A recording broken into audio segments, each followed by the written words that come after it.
Hello guys, welcome back to my channel. இன்னைக்கு இந்த வீடியோவில் நாம பார்க்க போகிறது சமீபத்தில் தெலுங்குல அமேசான் பிரைம் வீடியோவில் ரிலீஸ் ஆன உப்பு கப்பு ரம்பு அப்படிங்கிற தெலுங்கு படத்துடைய ரிவ்யூ தான். படம் தமிழ்லேயும் டப் ஆகி ரிலீஸ் பண்ணியிருக்காங்க.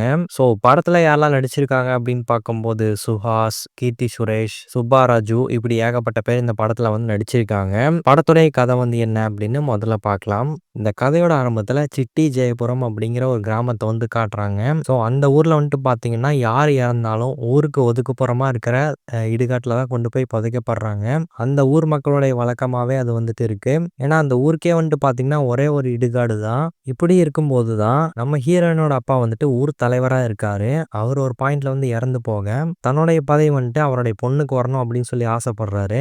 ஆரம்பத்தில் நம்ம ஹீரோயினுக்கு இந்த இதில் உடன்பாடு இல்லை அப்படின்னாலும் பயந்துகிட்டே இந்த ஒரு பொறுப்பை வந்து ஏற்றுக்கிறாங்க. ஸோ இந்த ஊர் தலைவராக இவங்க பதவி ஏற்றதுக்கு அப்புறமா ஊர் மக்களுடைய தேவைகள் எல்லாம் வந்து என்னென்ன அப்படின்னு கேட்டு உதவி பண்ணிட்டு இருக்காங்க. ஸோ இந்த ஒரு சமயத்துல தான் அந்த ஒரு இடுகாட்டில் வந்துட்டு போதுமான இடம் வந்துட்டு இல்லை.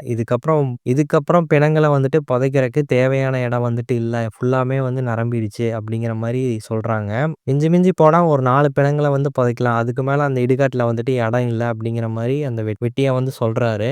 இதுக்கப்புறம் ஒரு ஊர் தலைவராக இருந்து அந்த ஊர் மக்களுக்கு இருக்கக்கூடிய இந்த ஒரு பிரச்சனையை எப்படி சால்வ் பண்ணாங்க, அந்த ஊர்லேயே வேற ஒரு இடத்த வந்து தேர்ந்தெடுக்கலாம் அப்படின்னு இவங்க சில முயற்சிகள்லாம் வந்து பண்றாங்க. ஸோ அவங்களுக்கு அந்த இடம் கிடைச்சதா இல்லையா, இதுக்கப்புறம் இந்த கதையில் நடந்த சுவாரஸ்யமான விஷயங்கள் வந்துட்டு என்னென்ன அப்படிங்கிறது தான் இந்த படத்தோட மீதி கதை அப்படின்னு சொல்லலாம். ஸோ இந்த படத்தை பொறுத்த வரைக்கும் வந்து பார்த்தீங்கன்னா இந்த ஒரு கண்டென்ட்டே வந்து ஒரு வித்தியாசமான ஒரு கண்டென்ட் அப்படின்னு சொல்லலாம். சுடுகாட்டுக்காக அடிச்சுக்கக்கூடிய ஒரு ஊர் மக்கள், இதுக்கிடையில மாட்டிக்கிட்ட நம்ம ஹீரோயின், அதுக்கப்புறம் அந்த வெட்டியனா இருக்கக்கூடிய நம்ம ஹீரோ, இதெல்லாமே வந்து இந்த படத்துல கொஞ்சம் புதுசாவே இருந்துச்சுன்னு சொல்லலாம். மிக முக்கியமா அந்த ஊரு, அந்த ஊர் மக்கள், அந்த ஊரை காட்டப்பட்ட விதம், அந்த ஊர்ல இருக்கக்கூடிய வழக்கங்கள் வந்து என்னென்ன, ஸோ அதெல்லாம் வந்துட்டு ரொம்ப யதார்த்தமாகவும் அதே சமயம் கொஞ்சம் காமிக்கலாகவும் வந்து கொண்டு போயிருந்தாங்க. இதுல கீர்த்தி சுரேஷோடைய பர்ஃபார்மன்ஸை பத்தி சொல்லி ஆகணும். ரொம்பவே பயந்து நடுங்கக்கூடிய ஒரு கேரக்டரா வந்திருப்பாங்க. அவங்களுடைய நிறைய எக்ஸ்பிரஷன்ஸ் எல்லாம் இந்த படத்துல வந்து பார்க்கறக்கு நமக்கே செம காமெடியா இருக்கும். அதே சமயம் இந்த ஒரு கேரக்டருக்கு இவங்க பக்காவா செட் ஆயிருக்காங்க அப்படின்னு கூட சொல்லலாம். சுஹாஸும் அவருடைய கேரக்டர் வந்து சூப்பராகவே பண்ணியிருக்காரு. இவருக்கும் அவங்க அம்மாவுக்குமான அந்த அம்மா பையன் பாண்டிங் ஆகட்டும், கிளைமேக்ஸ்ல தன்னுடைய அம்மாவுக்காக இவர் செய்யக்கூடிய விஷயங்கள் ஆகட்டும், அந்த சில இடங்கள்ல அவருடைய பர்ஃபார்மன்ஸ் சூப்பராகவே இருந்துச்சு. ஸோ இது ஒரு காமெடி படமாக இருந்தாலும் இதுக்குள்ள ஒரு நல்ல மெசேஜ் வந்து கன்வே பண்ணியிருக்காங்க அப்படின்னே சொல்லலாம். பட் காமெடி வந்து நிறைய இடங்கள்ல லைட்டாக தான் ஒர்க் அவுட் ஆயிருக்கு, ஒரு சில இடங்கள்ல வந்து நல்லாவே ஒர்க் அவுட் ஆயிருக்கு. என்ன ஒரு பிரச்சனை அப்படின்னு சொல்லி பார்க்கும்போது ஒரு பாயிண்ட்டுக்கு மேலே ஒரு முடிவுக்கு வாங்கப்பா, சீக்கிரமா இந்த படத்தை முடிங்கப்பா அப்படிங்கிற ஒரு ஃபீலை வந்து கொடுத்துட்றாங்க. இந்த படத்துல இடையில இருக்கக்கூடிய சுவாரஸ்யம் இல்லாத ஒரு சில காட்சிகள்னால நமக்கு வந்து படம் கொஞ்சம் சீக்கிரமா முடிஞ்சா நல்லா இருக்குமோ அப்படிங்கிற ஒரு ஃபீலுக்கு கொண்டு வந்துடுறாங்க. பட் இந்த படத்துடைய கிளைமேக்ஸை கொண்டு போய் முடிச்ச விதமாகட்டும் இதெல்லாமே வந்து சூப்பராகவே இருந்துச்சு.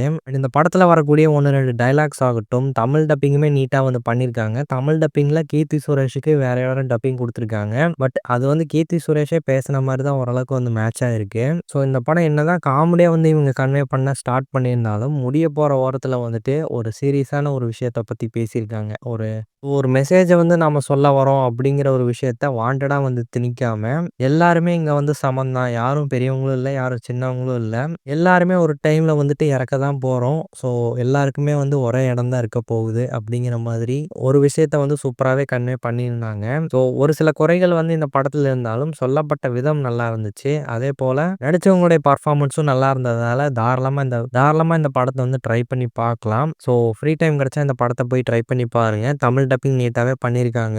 இந்த ஒரு ரிவ்யூ வந்து உங்களுக்கு பிடிச்சிருந்தா லைக் பண்ணுங்க, ஷேர் பண்ணுங்க, கமெண்ட் பண்ணுங்க. இந்த சேனலுக்கு சப்ஸ்கிரைப் பண்ணுங்க. தேங்க்யூ.